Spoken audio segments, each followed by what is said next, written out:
Welcome everyone. We're just allowing a few minutes, just for a few moments, just for people to arrive, and we'll get started.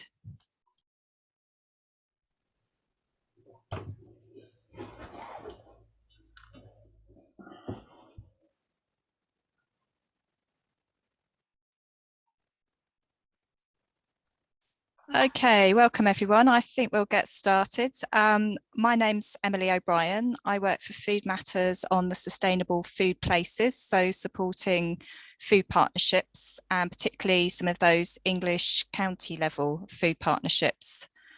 So Sustainable Food Places is a UK-wide network which brings together food partnerships from towns, cities, boroughs, districts and counties all across the UK that are driving innovation and best practice in all aspects of healthy and sustainable food. And we're super excited to be here today to learn a bit more about dynamic procurement and explore specifically how this might work for food partnerships across the UK. So one of the things we've heard is people are struggling a little bit to work out how this might work in practice. So we're going to hear a little bit about a live example. We've got a case study from Bath and North East Somerset. And then we're also going to learn a bit about the funding opportunity available from the Dixon Foundation at the moment. So there's been quite a lot of interest in dynamic procurement generally and around this particular opportunity that's on the table at the minute. And there's also been quite a lot of questions. So today's mainly a chance to understand better what this is about, what's going on, what are the opportunities. So we are going to make sure there's plenty of time at the end for questions. What we're asking you to do though is to please put questions in the Q&A box. So if you can use the Q&A function at the bottom of your Zoom screen, and then you're welcome to use the chat to share general thoughts or links to other good practice. And or to say hello as we're already seeing in the chat function. We are also recording this session as well because we've put this together at very short notice because there's been such a high level of interest from members. So we're going to put it as a recording for those who can't be here today, if you need to sort of signpost anyone to that. I was going to just ask, if it's lovely to see so many people here, I was going to ask if you could, it'd be interesting to know because obviously DP UK and the Dixon Foundation have been doing some other webinars. They've done a launch webinar and some regional sessions. I was going to ask if you could possibly put your hand up if you've already been at one of the sessions where the funding has been explained, whether it's a recent DP UK or Dixon Foundation one. So I'll just give that a few minutes for you to work out. That's the big yellow hand, obviously, because we've got the cameras off. I can see Caroline. In fact, I was in one with Caroline. Sophie, yes. Tracy, yes. Anyone else already seen information about the funding? So a few people have. Right, I'm going to lower those hands with my magic powers. Could you put your hand up if you haven't seen the funding, or you can also do it if you have seen it but you got a bit confused, because I know some of us were struggling a little bit because it's quite complex. It's exciting but complex. So there's more hands going up for people who haven't seen that. Okay, so we will go over that funding again, but obviously there are other webinars available and we'll signpost to those at the end if you need more detail on the funding. So a big welcome then. Thank you for being there. I'm going to lower those hands. So what we're going to do now is move on with no further ado to some presentations. So I'd like to introduce Chrissy Story. Chrissy is the coordinator for the Dynamic Procurement Advisory Board, and she was part of the procurement team at Bath and North East Somerset Council, who developed the model for the school food contract, which was the precursor of what we now know as dynamic food procurement. And it's brilliant to have her here. And I'd also like to introduce Rich Osborne. He's from Equilibrium Market, so they've done some of the tech behind all this, and is also here representing Dynamic Purchasing UK. So they're going to give us a 20-minute presentation, and then we're going to have a bit of a gap for questions about the Bath and North East Somerset pilot. And then we're going to have another short presentation which covers the funding opportunity and that side of things. So if you can concentrate on putting your questions in the chat so we can come to them in the right kind of order, will be super helpful. Okay, so I'm going to hand over to Chrissy and Rich. Big welcome. Hi, thanks Emily. Hello everybody. I think it's me first, and then Chrissy in the middle, and then a bit more of me. Would have been better the other way around, but I'm sorry, that's the way it is. So yeah, what we're going to talk about is, first of all, a little bit about how important the public sector is to changing food for the better, changing our food system in the way that all of us on the call today probably are very supportive of. Then we'll go in, talk about a little bit about the history and kind of the context for the Bath pilot and what happened in the Bath pilot, and then talk a little bit about the results of that Bath pilot and how it really worked. So that's what we're doing in this presentation. So first of all, why public sector food procurement? Why is that the one that's the kind of the holy grail, often seen as the holy grail? Well, the fact is, a lot of us eat a public sector meal every day. About 1 in 4 of us do, and this is public money, and public money should be for public good. At the moment, it isn't. It isn't largely because the government don't even know where the £2.5 billion a year is being spent on public sector food.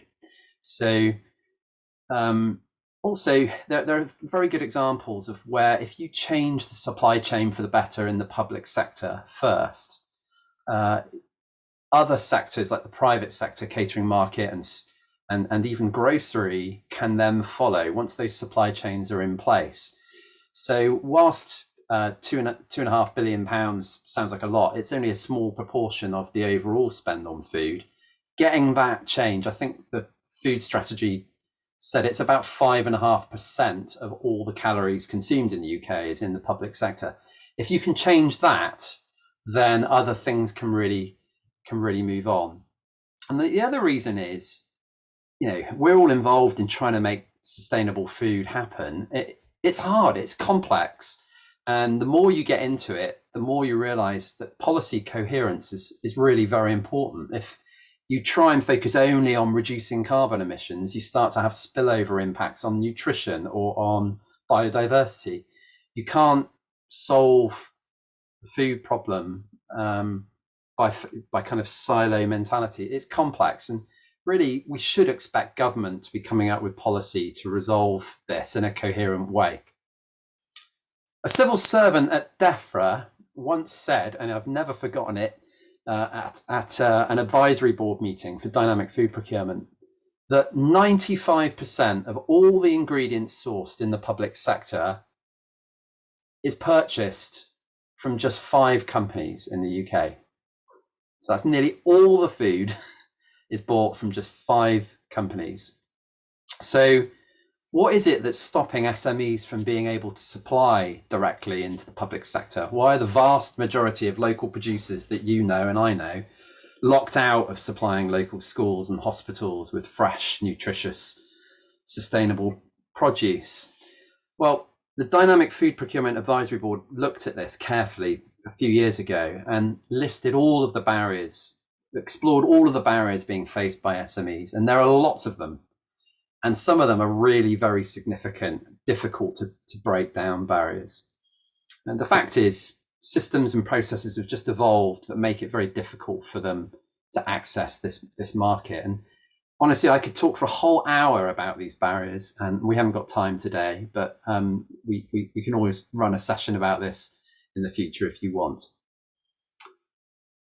BANES, as they're known, or Bath and North East Somerset Council, set up this groundbreaking pilot. There were 60 schools across the county that approached food procurement quite differently. And this really was thanks to 2 individuals, 2 courageous procurement officers at Bath and North East Somerset Council. And I can tell you from my experience, procurement officers and courage are not words I usually put together. They can tend to be quite risk averse. But these 2 are great. And Chrissy's here today, and she is one of those 2. All I'll say is that 3 years later, after this pilot started, more than 100 school cooks had prepared more than 2 million school meals from 23 new sustainable local producers. The pilot brought more fresh local produce in from local businesses and at a lower financial and environmental cost than before. And that's why the pilot was declared as groundbreaking. So with that, I'm pleased to introduce Chrissy, give her a virtual round of applause for being a courageous and here she is. Courageous, foolish, or gung-ho, I'm not quite sure. Thanks, Rich. So yes, I was working with Bath North East Somerset at the time in their procurement team when we were looking for a relet of a contract for food, which had been let with a neighbouring authority. And it was a 5-lot contract, so a fairly traditional way of setting up contracts of food in this respect.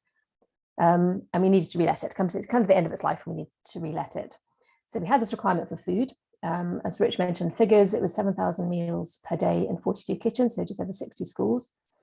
And within Baines at the time, we had just launched a Think Local procurement policy, which was encouraging everyone to buy from local organisations and businesses. And the local food strategy was just about to be launched as well. And it's not very often that strategies and policies within local authority join up, but this was a good attempt to do just that. We had a market engagement event on the, sorry, my dogs just started to jump around, market engagement event on the back of the launch of the local food strategy, because there were a lot of suppliers and producers there and tech companies there. And we just thought, right, perfect opportunity to just say we're going to do the contract exactly the same way again. An hour and a half later, we had completely just got rid of that idea. Talking to suppliers, talking to producers and farmers, going that way just wasn't going to work. We had to do something differently. That was clear. We couldn't have these two strategies and this really good production base and go, actually, we're just going to ignore all of you and do what we're going to do. So we had a lot of supplier input into changing our minds and how we were going to work on that one. And that was actually crucial.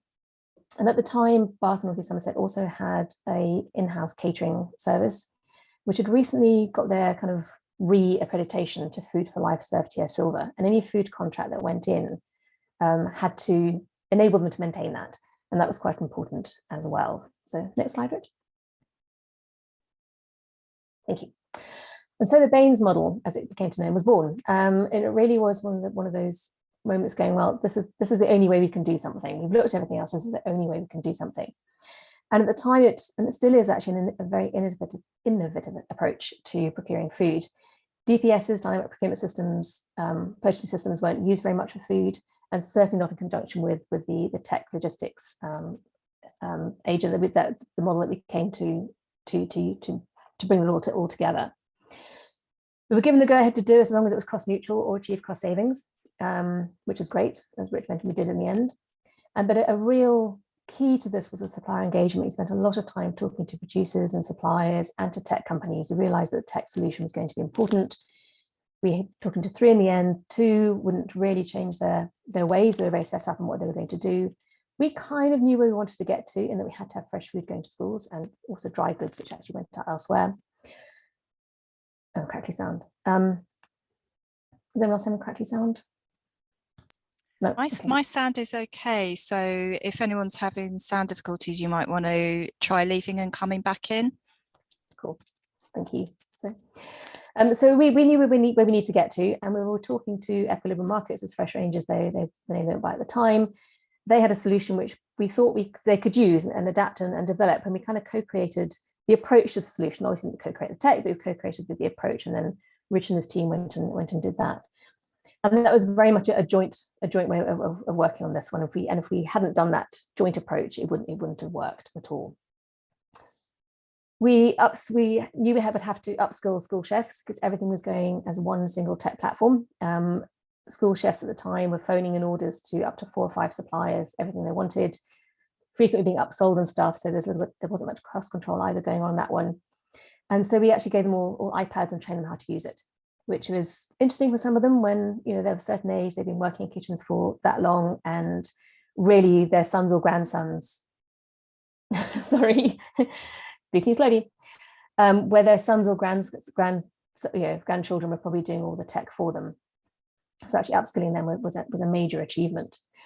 As I mentioned, we had the single tech platform, so all the orders went through that, and then that tech platform arranged and consolidated and then delivered back into the schools with just one delivery at a pre-arranged time, rather than having 5 or 6 different suppliers coming back to schools, with kind of congestion and environmental issues going around that.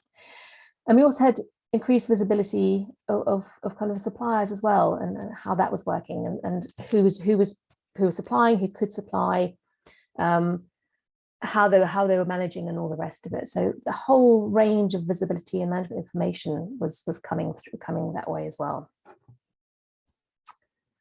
Next slide, please. So was it successful? It was very successful, and we were very, very pleased and very relieved it was, but it did take a lot of work.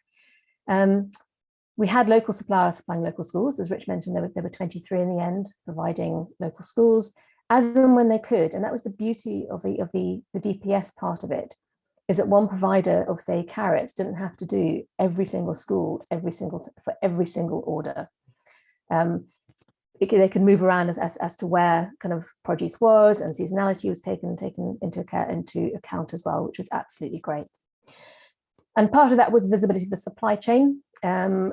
We had an issue where one particular winter, the cost of aubergines and courgettes went sky high because of a bad winter in Spain. Why they're on the menu is still a mystery to me.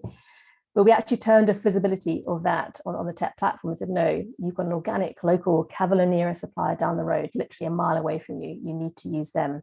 We need to start looking at menu redesign. And we started doing that, but could have done a lot more. We did achieve a cost reduction with 6% taking inflation into account over the previous contract. We were looking at higher welfare product, and in our kind of qualification questionnaire to get on the DPS, we were asking suppliers for higher welfare, so accreditation, higher accreditations going through. We didn't cut them out if they couldn't, but we were encouraging them to increase where they did, and actually the higher welfare ones tend to be the ones that were bought anyway. We didn't include anything around environmental issues or CO2 reduction in our original tender process. It hadn't really occurred to us at all. We were so excited that we've got this different way of doing a procurement approach to food that didn't actually occur to us, to be honest. However, after about a year, there were a couple of studies that were done. I was working on another project after this, looking at carbon emission reduction in food and catering, and this was our case study. And then Rich also had a study done, and we achieved some significant reduction on that, really on the logistics basis, really, because the advantage of using the way we were setting it up, where food was being delivered into a school, if it was going past a farm or supplier, it could backhaul on the way back, which made it very easy for local producers to get into the market, as well as kind of using vehicles to their greatest extent. Digital upskilling, as I mentioned, was quite a coup, I think. I don't think we really realised just how hard at the beginning it was going to be to get all school chefs on board. It really was not sunshine and roses on that point. British team worked incredibly hard with them. Charm goes a long way. But I think all but one really got into the swing of it. And bearing in mind everything now is, as government used to say, digital by default. It wasn't just the food ordering that helped on this one. It kind of, it helps across their life as well. And just what not on there, but just one lesson for procurement as well. That it's a case. It's a little example I quote every time on this because it still sticks with me. We put our initial DPS documentation out in high summer, and it was quite a hot summer. It was a lovely summer, and we wanted responses back in August so the contract could go live at the beginning of September for the school year. We've been working closely with a group of three farmers, and we got nothing back from them, but they've been really keen. It's like, well, what happened? You've missed the first deadline. It's fine. You can come up again to the second one. What happened? They went, we sent out paperwork and requests to respond at peak harvesting time. We're a mixed farm. We can't do it. We just don't have the time to do that. So next round of DPS, they got onto it. But again, from a procurement point of view, it was quite a sharp learning curve for that one, because we quite often sit in our offices not really realizing what's going on in the real world, and certainly not much about farming and food production. So that was interesting. But no, it was a good contract. I was very pleased to be part of it and part of the team that helped develop that one. So great. I'm going to hand you back to Rich for some more detail. Thanks, Chrissy. So this slide is about Agile Chain. That's actually the name of the software that we used to help support the Bath and North East Somerset contract. The software used in the pilot actually is made up of 4 tailor-made, really specific modules for this specific purpose. So the first module was what we now call a dynamic food procurement module. It basically enabled procurers to very efficiently and effectively run mini competitions, which is part of the dynamic purchasing system approach, where suppliers and producers could update how much they wanted to charge for their produce on the platform. And there were a combination of approaches with this. Sometimes the price wanted the council or the cooks wanted pricing to be fixed for a period of time, for say 3 months, depending on the product. And other products they wanted to be dynamic, completely dynamic, to allow producers to change the price of their product every day if they wanted. So there's a specific module that enables that. And the second module sits with the producer. So the producer has a module on their phone or their laptop where they can configure products availability and pricing very easily. But they could also configure how they fulfill their food. So things like when they get their order email, what time of day that arrives, how much lead time they have before they then fulfill their produce, and then how they fulfill their produce. Do they make it available at farm gate for collection, or are they going to deliver it to a central hub? And in fact, there are several different parameters that they can change to configure how they fulfill their produce. And that addresses one of the big barriers to entry actually for SME producers that I was talking about earlier. Thirdly, we have a module specifically for the logistics provider. And actually in the Bath and North East Somerset pilot, we ran the logistics ourselves. But now Agile Chain is available so that food logistics providers or food service companies or wholesalers can adopt this technology, and it enables them to integrate short supply chains much more efficiently than without it. And that makes it basically more profitable for them and makes them more interested and willing to adopt lots of SME producers into their mix. And then fourthly, there was online stores for customers to order on. Basically, once you have all of these things in place, you can really scale short supply chains, that you can really make them a much bigger proportion of your overall mix of food.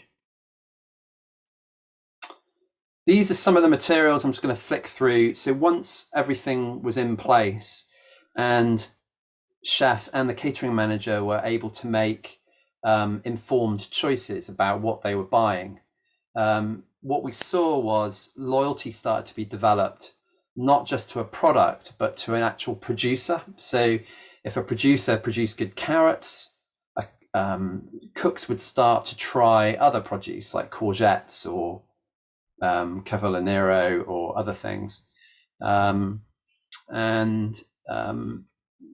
This enabled schools to use these materials, these are kind of like the marketing materials we provided for them, to then communicate to their diners, their pupils and staff who were eating the food about what was in their lunch that day.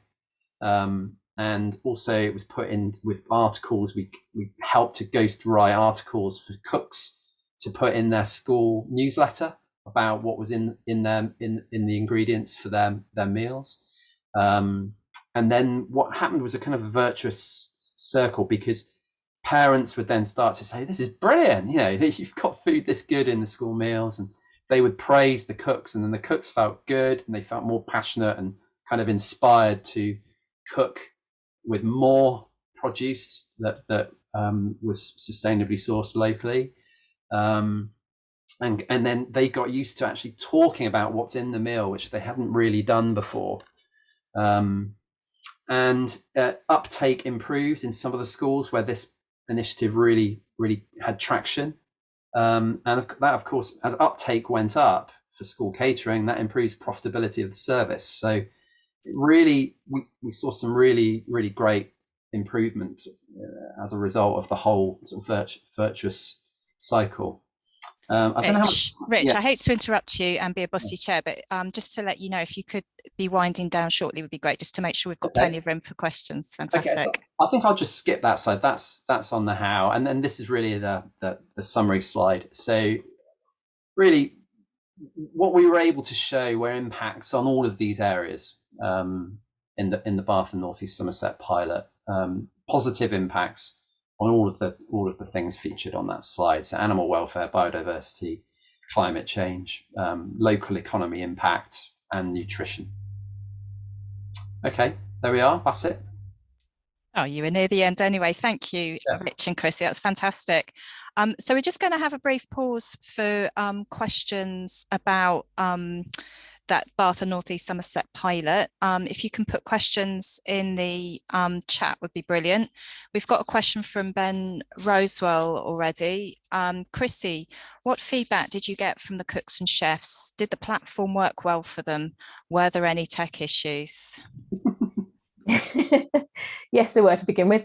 I think there was a fair amount of reticence to begin with, that they were having to change the procedures from picking up a phone, speaking to the long-standing relationship they had with the previous supplier, to be made to being to be doing it on the tech platform. So we invested between Baines and Equilibrium Markets. We invested in quite a lot of time in training and providing decent hardware. So we could have just given them really cheap tablets, but in the end we didn't. Bought them iPads, not top of the range, but something that they recognized and they felt good about having. And then kind of did, I think it was a whole day training they got on how to use it. And then we're handheld in effect for a while by someone in Rich's team. So there were some issues and some kickback on it. But frankly, that was the way it had to work to make the whole contract work and the whole system work. And I think once they got into that and they started trusting the tech, I think was quite a big thing. And it was actually working for them, then most of them came round. I think there was one or two that kind of never were quite happy with it, but generally they got round there. And the other tech issue we had in some schools was kind of internet connection. Not all schools' kitchens have the availability, and the schools worked with us to get that sorted out. That was one of the early ones that was flagged up, and we got there in the end. Fantastic. There's a couple more questions as well, both from Rich Hurst. One is about what do we mean by local? What do you class as local providers? How many miles away? And were the issues different for primary, secondary, special schools, different types of schools? And I would stress there is no such thing as a beginner's question. We all need to know this stuff. Are there limits on how much can be dynamic? And could you receive a refresh? I think that's receive a refresher on what the definition of dynamic is. Oh, sorry, could you give a refresher on what the definition? Oh yeah, what do you mean by dynamic? I think is the question. Fantastic. So three questions then. What's local? What's the differences, different types of schools? And could you define dynamic? I'll go for the second one, actually. I'm going to leave Rich with the other two. And this was a contract actually for primary schools and early years. So we weren't touching secondary or special schools in this one as well. A lot of primarily because by that stage, most of the secondaries have gone into academies and have their own arrangements. Although one of the cooks that had been one of the real key ones, it was stars, and when we ran this contract, she went to work for a multi-academy trust and took this ethos with them. It wasn't quite the same contract, but took it with them. So from that point, we weren't looking at secondaries and special schools for this.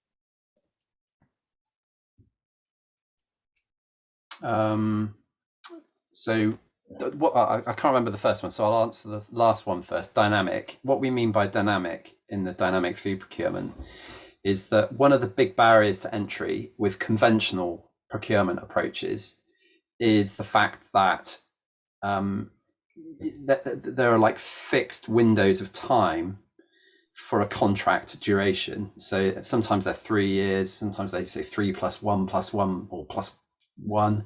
Sometimes they can be up to like 5 or 6 years gap between when each contract comes up. So one element of dynamic is that with this system, with dynamic food procurement, the suppliers can tender at any time. They can come along and say, I want to supply my goods at any time, not just at the beginning of the contract. Another element is that with dynamic food procurement is if you, another point is if you then apply and you don't get through for whatever reason, you can be informed, the producer can be informed why they haven't got through, what the issues or what the standards they're missing. They can go away, fix that and reapply as many times as they want. And it's dynamic in that the procurer is obliged to respond within 10 days to each application. They have to review you as a supplier. So it's much more dynamic and in favor of the supplier to be able to have access to a contract. But the other reason is it's the whole nature of the way food is then purchasable on a dynamic online store that that morphs according to availability. So when at the point when the chef is ordering, and the point at which the chef says that food needs to be delivered, the store will show the cook what is available in that time span there. It won't show food that isn't available. So that the store is very dynamic in that the whole purchasing approach is dynamic in that sense as well. What was the first question, Emily? Local. Local. What is local? Oh, right. Well, I think we probably follow the same definition as Food for Life on local, but it was from the county and every bordering county around. But wasn't that right, Chrissy? I think that's about that. Yeah. Defined it.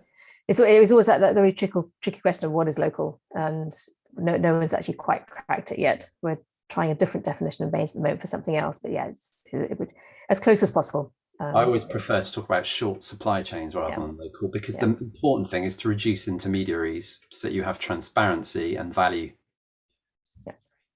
Brilliant, thank you. So we've had a bit of a raft of questions. I'm going to read them out and then feel free to ask more questions, but we'll take them in the next phase. We're going to have a bit of a session about, we're going to do the next presentation, but then we can take questions on everything at the end. So there's some logistics type questions. So who did the logistics? What was, I'm going to do these as a group. So you might, because I think some of them connect, so you might want to group them when you answer. Who did the logistics? What was the financial flow, direct from school to producer or intermediary? Is all the food provided by schools procured in this way? So does that include things like dry ingredients? Has this way of procurement reduced? The next one was about logistics. Can you explain a bit more about the consolidation process? Was storage prep done by logistics companies, that will be, which is, I think, for non-techie people, when we say logistics companies, we mean the people doing the transport mainly, don't we? How did they adapt, and was new capacity needed? Then there's some broader questions, and there's one more about hand-holding. It seems like the part of hand-holding the school staff through training and use of tech is very important to the success of the supply chain. Is there a model that you can share with others? Right, okay.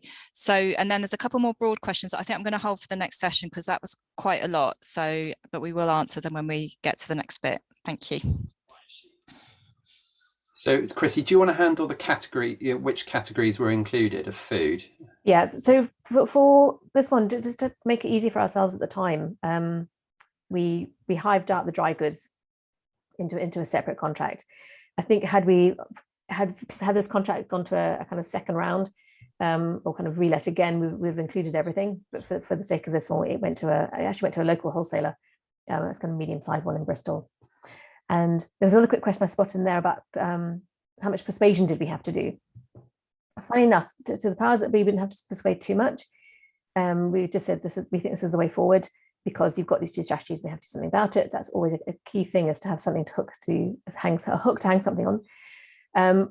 With the catering service, it took a little bit more, because in effect our client team took a little bit more persuasion. But yeah, we worked in the end. So mix. Okay, and I'll handle the logistics and financial ones. So again, they're really good questions, because these are big barriers to entry for SME producers that you're raising here. In terms of the logistics, as I did mention in my presentation, we ended up doing the logistics, and we are not a logistics company. Just to be clear, we're a technology company at Equilibrium Markets.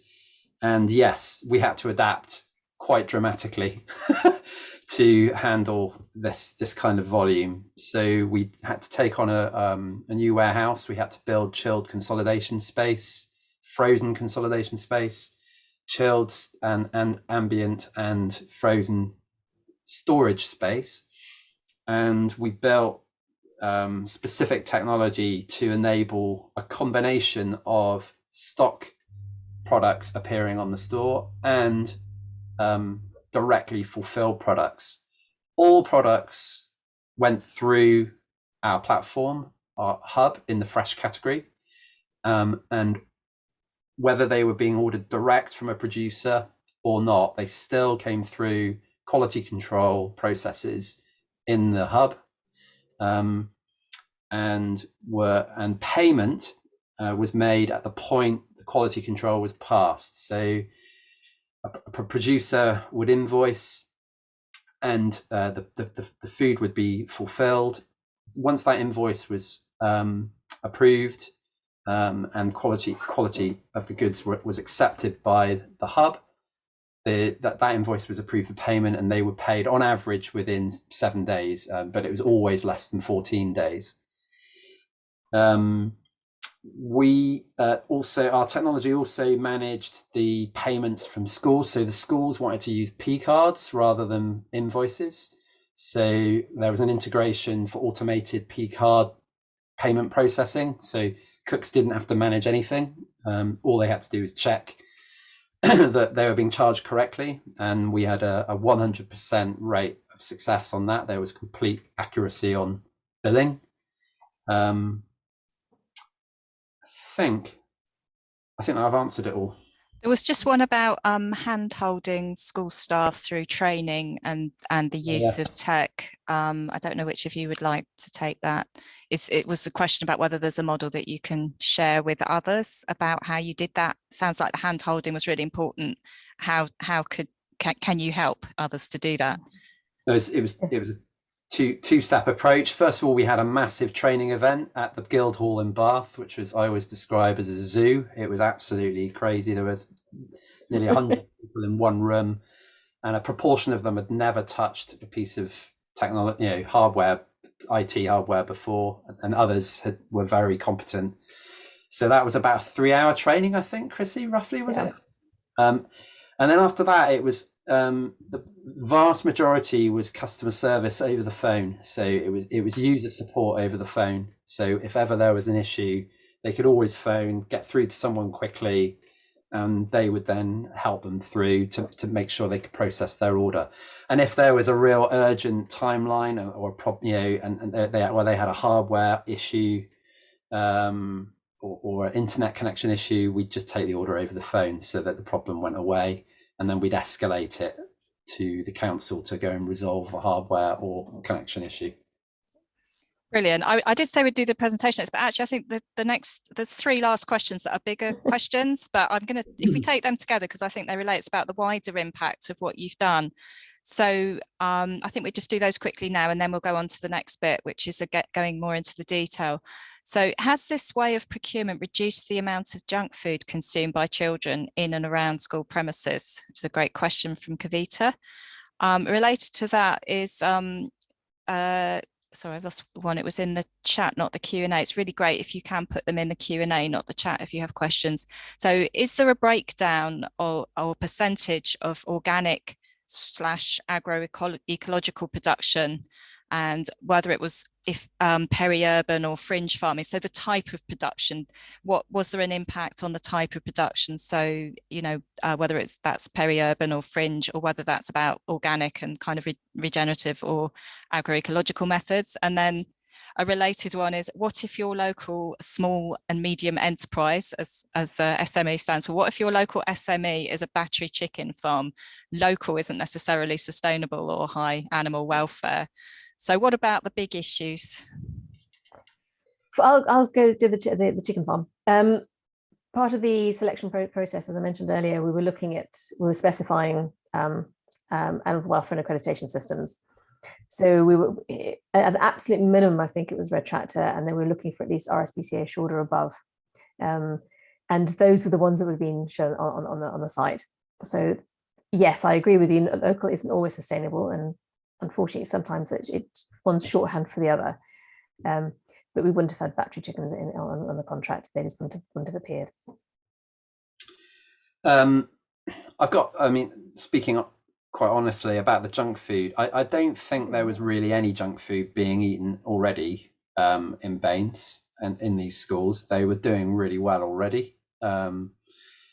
However, I did mention in my presentation there were examples where, through good use of communication to parents, uptake of school meals improved. So you could argue that this is a system that can improve school meal uptake, and by definition, if there were then junk food being consumed previously, that would reduce it, wouldn't it? In terms of breakdown of produce, there is a lot of data that Baines have, because they were provided a lot of granular data. I think they were a bit overwhelmed by quite how much data we could provide, because they'd never had that kind of transparency before. There was some organic used. I don't think there was a significant increase, honestly, in organic versus before, because they'd already achieved silver food for life, so they were already at a certain point of organic use. But they did buy more organic vegetables from a local farm that grew on about 30 acres at the time. And there was an increase. I mean, that farm had never supplied before, and that was local and organic. So that's an example of local and good. And there was one example of a peri-urban or an urban farm actually that was growing salad leaves and herbs, called the 7 Project, and they saw some pretty decent volume actually for a period. With the Baines pilot, so there was even urban producers. Crikey, a plane's just flown over my head. Even urban producers are able to supply into this. Very small micro producers can supply in. That's the point I wanted to make there. Brilliant, thank you. We have got some more great questions, but I'm going to hold them until we've had the next bit, because I want to leave time for the next bit. Thank you for those. And I think the thing to flag as well is, I suppose what I'm hearing from you is that in a sense the standards didn't change so much, but that's because this was already a model that was working with a procurer, with a school meal service, who had a commitment to certain quite high standards. So that was already built into the bench. So I suppose, segueing as neatly into the next bit, it'll be interesting to think about how that might work if there were a range of procurers involved, some of them whom have high standards and some of them maybe not so high. So on that note, would you like to take us through the next bit? I think you're going to do this as a solo, Rich, but it'd be brilliant if you're able to hang around, Chrissy, if that's okay for those other questions that remain. Yeah, just whilst I'm trying to work out how to share my screen again, there were anecdotal examples of some really exciting improvements in standards. So it's not that there weren't any, but I'm not sure whether there was a macro improvement. But just very briefly, if I may, one example was integration of wildlife-friendly. It was not certified organic, but it basically was organic. 100% grass-fed beef being incorporated into a school, and they did that by reducing the frequency of amount of times they have beef on the menu, so the increase in price could be soaked up. And that was a terrific story. They loved the beef. Once they started using it, they really noticed a difference in quality, and they kept using it. And that was quite an important example I just wanted to share. It's called Farm Wilder, by the way, the beef. You can look that up. Amazing. And I think that answers the kind of junk food question. Sometimes it's not a simple answer, is it? It's difficult to track, but actually clearly there's been some behaviour shifts. I should apologise for the noise at my end as well. I think all my colleagues are having their lunch, which is a No, I good can't hear sign. anything. Can't Good. hear them. Excellent. There's a bit of lunching going on in the background. Can you see my Yeah, we can see your screen. So over to you, Rich, for the next bit. All right, so I've been asked, Glenn Woodcock was going to present this, and he's the director of Dynamic Purchasing UK. So check out their website, dpukfood.co.uk. And Dynamic Purchasing UK has been formed to help coordinate dynamic food procurement being implemented across every region of the UK. So if you haven't already connected with them, if there's one thing you do today, please do go to the DPUK website, send an email to their info@ email address, and register your interest so that you're kept informed of workshops and opportunities in your area with Dynamic Purchasing UK. But today I've been asked to focus on funding opportunities. And as most of you haven't seen this before, I will try and give a relatively comprehensive review of the funding opportunity that's immediately available now. But hopefully by now you've already gathered that obviously the benefit of implementing more short and more transparent food supply chains can enable local anchor institutions. So anchor institutions, by that I mean hospitals, schools, local authorities, universities, prisons, military bases, to take control of their food supply chains and lead the way for the benefit of all. And these 4 areas are really all the areas why the Dixon Foundation, who I'm about to introduce, have chosen to invest in dynamic food procurement and allocate grants. Before I get to that, though, I just want to give a transparent overview of all the costs. Some of you might be wondering, who's this guy Rich? How does he make his money with the technology? We make money primarily in 2 ways. One, we charge a software as a service fee to the logistics providers who adopt our technology. And we've told DPUK that if we were appointed, and which, by the way, we haven't yet been appointed as the technology and managing agent. I hope we are, but that will be subject to an open tender. And there may be other technology and management agents that want to also tender their services.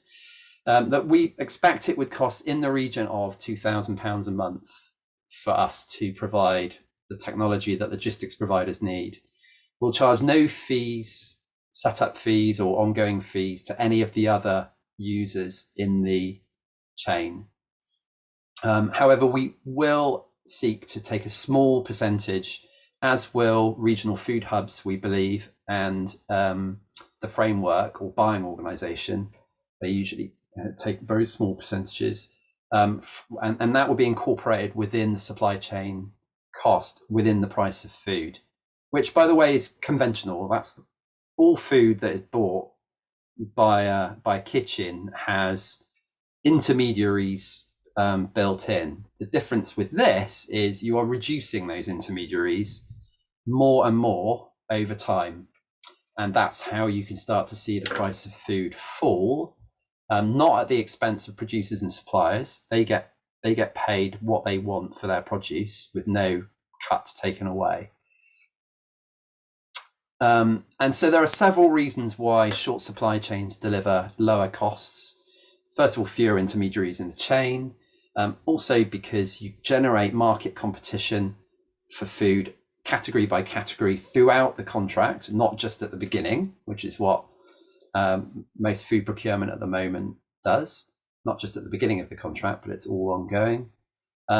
You can enjoy, with short supply chains at scale, you can start to enjoy much better efficiencies in the supply chain for reasons that Chrissy touched on. That for example, you can have trucks full going to kitchens and coming back to the hub.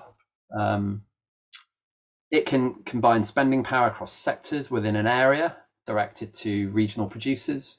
Dynamic food procurement can also incorporate drop size discounting. That means the more the kitchen spends, the more discount they get. The more they spend on each drop, it incentivizes them to reduce the number of drops they get, so that the overall cost of food drops in line with that. So you pass on the saving of not having to do multiple deliveries.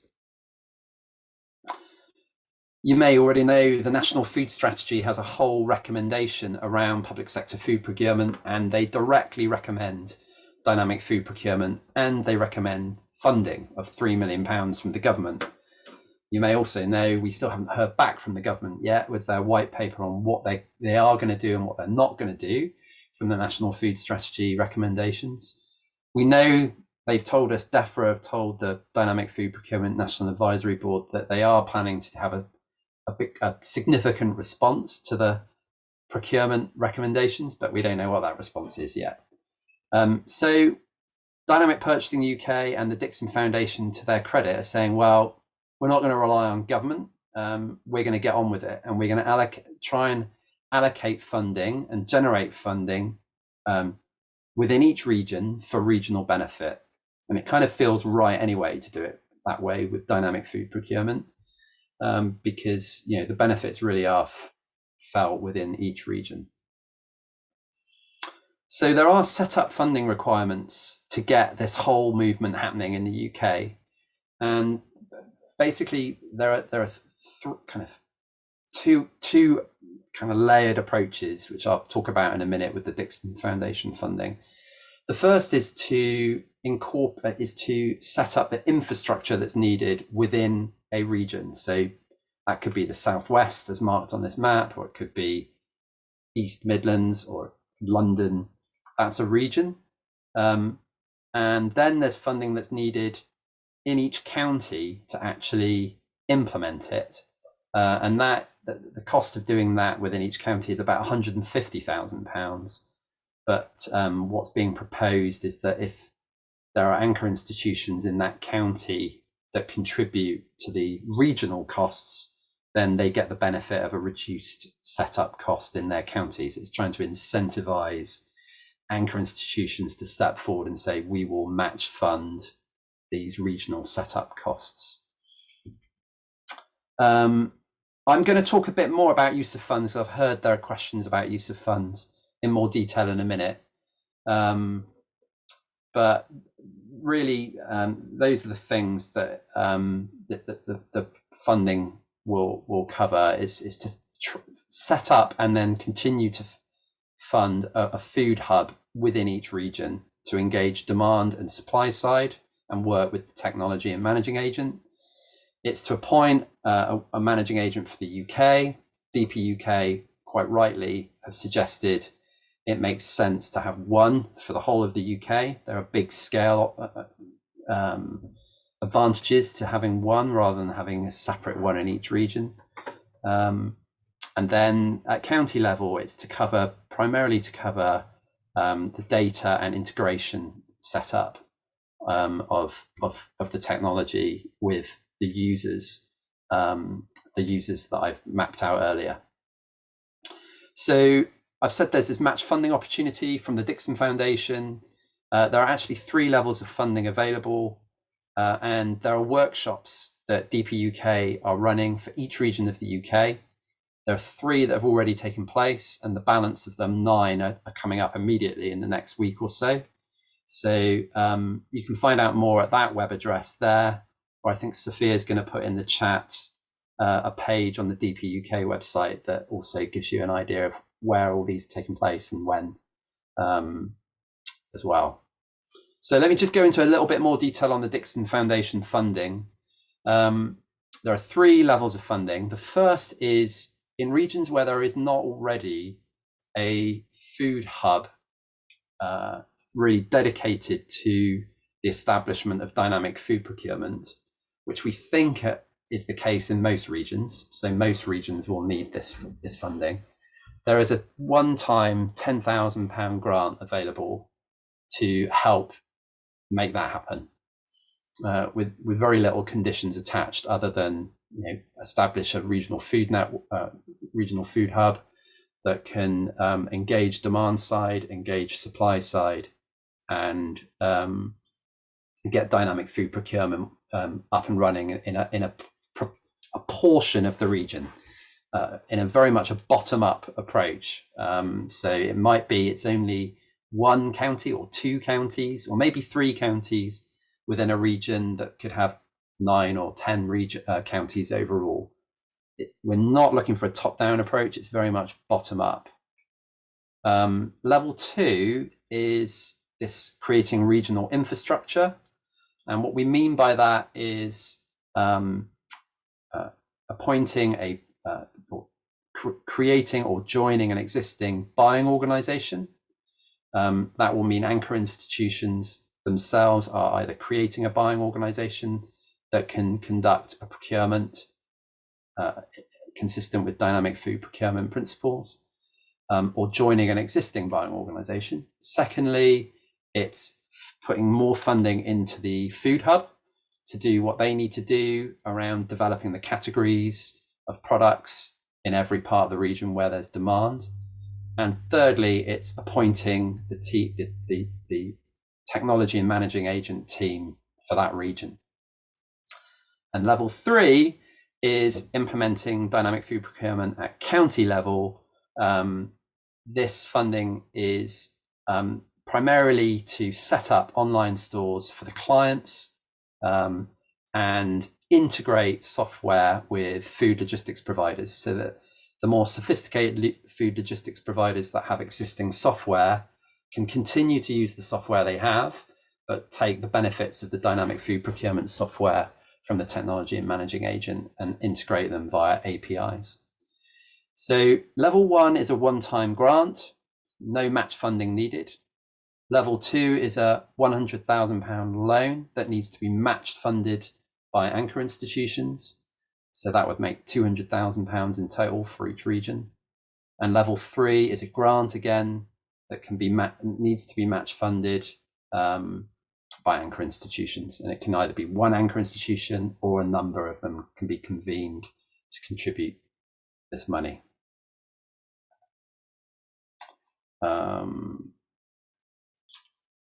I don't think I'm going to go through these slides because of time, get more Q&A time.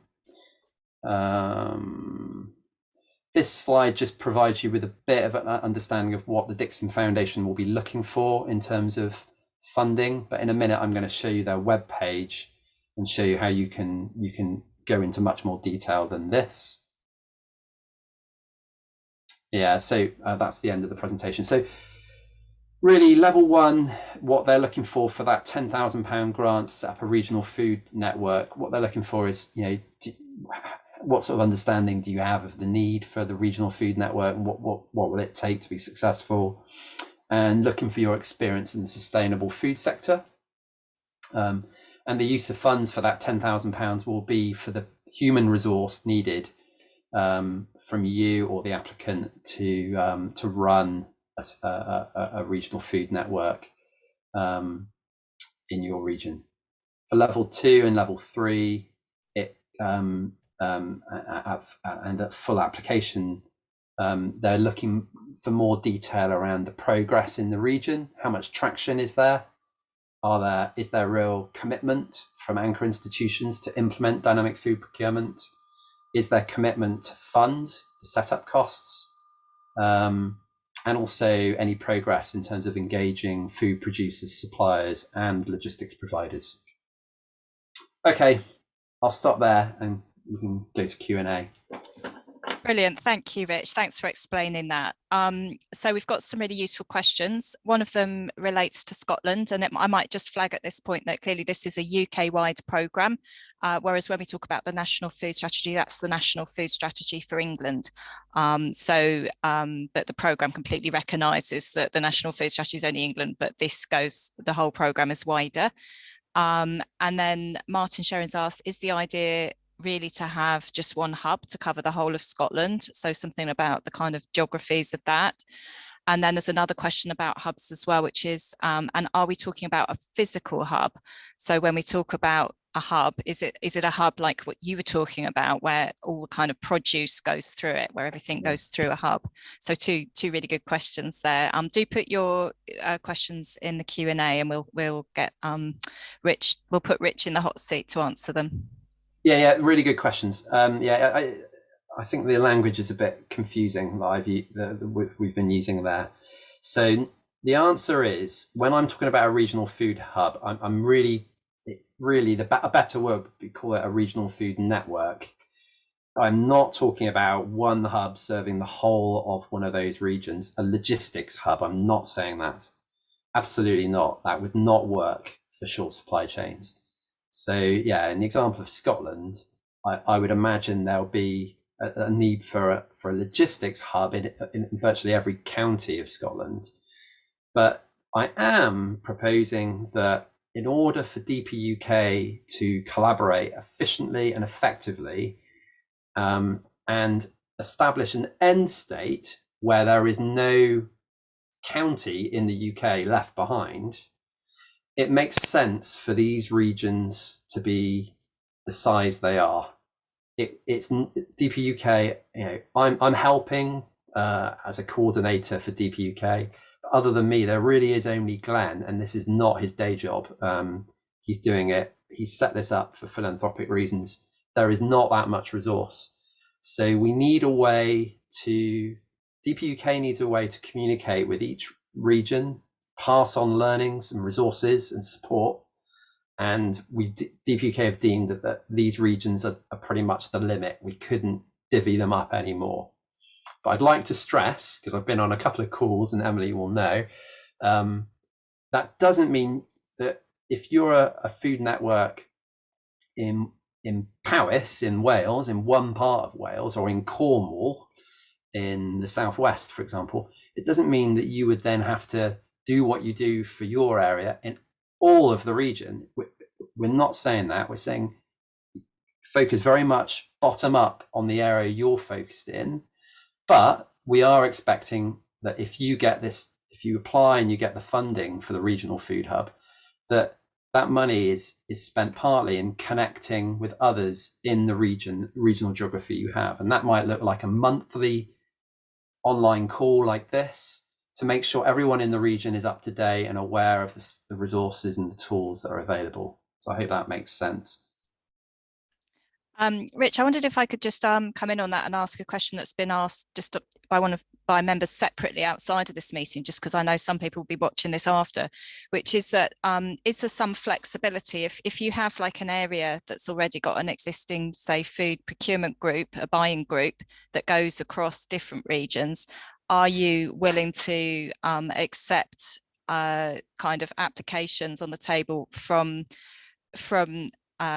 organisations where it's not strictly following those administrative boundaries, which don't always follow our kind of food supply boundaries? For the funding, you mean? Yeah, for the funding specifically. Yeah, I mean, first of all, just to be absolutely clear, I'll have no say at all, and neither will DPUK over the funding. All that DPUK is doing is trying to represent what the Dixon Foundation have told them and what's written on their website. So DPUK's position is to encourage for applications of funding as best as possible. It's really form a regional food hub for the regions we've proposed, and apply as that regional food hub. And it's really purely for the benefit of getting the funding and the administrative support from DPUK. It is not going to restrict you down the line once you've been successful at getting the funding and setting up dynamic food procurement. It won't stop you from, if you're in Oxfordshire working with Gloucestershire, which is in a different region according to the DPUK definition, it's not going to stop you procuring food from Gloucestershire. There aren't going to be any walls built around these regions on actual food sourcing. It is purely to aid DPUK's ability to most efficiently support everyone. So for funding applications, at the moment, that is what's being proposed as well by the Dixon Foundation. And so I would advise you to follow that process. You don't have to though. And anyone can apply and do whatever they like, but I think they'll find that at the concept note stage, which is kind of the first stage of the procurement of the application process for funding, if you're not part of one of these regional food hubs, I think you'll find the Dixon Foundation will contact you and encourage you to become part of it, because they are also a very small organization and they don't have the capacity to start dealing with lots of disparate geographic definitions. They'll be overwhelmed very quickly. Great, thanks for clarifying that. So we've got a couple of questions carried forward from the earlier session, which you were doing jointly with Chrissy. So Chrissy, do feel free to come in on these as well. And then we'll come back to, do keep putting your questions in the chat. We'll keep going. We've got until 1:45, so another 8 minutes. So we've got, for veg growers, they would benefit from a season's worth of orders. Is that possible under this system? And then there's also a question which you've partly answered, Rich, because you talked a bit about your impact, but somebody's asking specifically about stats. Do you have, or this might be Chrissy, but I think it's probably you, Rich, do you have any impact stats on emission reductions, impact on biodiversity?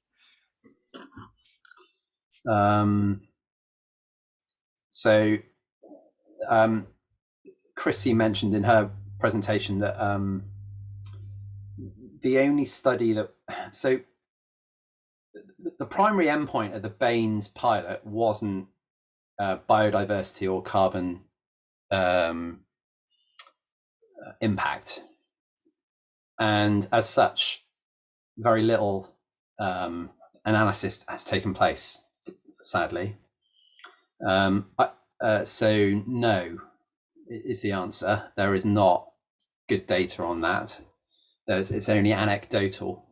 But as Chrissy mentioned, there is data and there are case studies available, and I think I don't know where they're online. You can access them, that show the logistics impact of. And there was a dramatic reduction, like high 80 or 90% reduction in the carbon dioxide emissions associated and air pollution associated with a much more efficient supply chain management.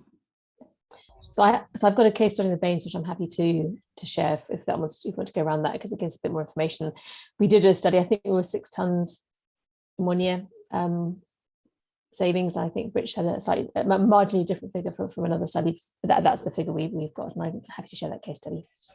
That's great. And I think many of us, who are in the food movement, we do appreciate that sometimes a case study actually tells us more than stats. Stats aren't always easy with food. There's not always a simple calculation. So, I think some of the stories you shared are very powerful. And I can see in the chat, there's some really strong comments about, how welcoming this support for shorter supply chains and hearing about the whole dynamic procurement thing.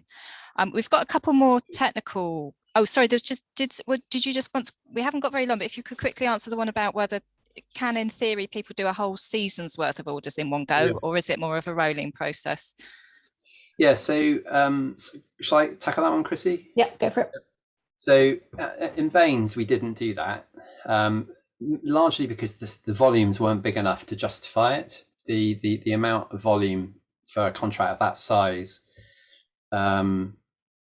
would not have resulted in a whole season's worth. It was more cream for the farms than bread and butter, if you like. But yeah, definitely the model for dynamic food procurement would be to run mini competitions when you get to a scale within a regional hub that justifies it. In the categories where you're talking about very large volumes, you would run the mini competitions 18 months ahead of requirement to give farms the opportunity to bid a price and then grow to an order for a whole season's supply. And it could be more than one farmer wins it. So there'll be one farm that has a certain amount that they win of the volume, and another farm that wins another certain amount. And then the platform will ensure those amounts only appear for schools. So choice will be limited down in that category to ensure that product from that farm is sold out before moving to the next supplier on the list or opening it up more dynamically to other suppliers in the region. So the lot or the categories would be split according to volume. Amazing, thank you. Chrissy, you've just shared with me as well in the chat the case study. I wonder if the settings are that, maybe you could share that with everyone. If it's not on the web already, would be brilliant. I'm just about to do it. I realise that I'm done. Fantastic. Sorry, yeah, just fantastic. And then we've just got two more sort of slightly technical questions about the whole process, and then we're going to have to wrap up. So if you could do those reasonably briefly. So we're asked, is it possible to review the timescales involved in the funding application process? I'm not quite sure whether that means, yeah, I think that means can you run over them, just remind everyone, although I'm sure you'll also want to signpost to the website, which I know we will be doing at the end. And then how many how many-ish anchor institutions would you expect from each region or each county, roughly? So the first deadline on the funding is February the 27th. By then, you need to get a case note. No, sorry, what's it called? Is it a case note? I can't remember. A concept note, I think. Sorry, yeah. Concept note, yeah. Which is a very simple piece of work.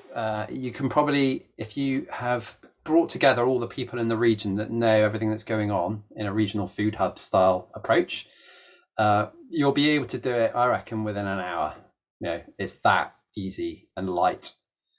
And then I didn't really cover this in much detail because of time, but the next stage will then be a full submission. And I think the deadline for that is the 3rd week of April. So, and that's when more information is needed.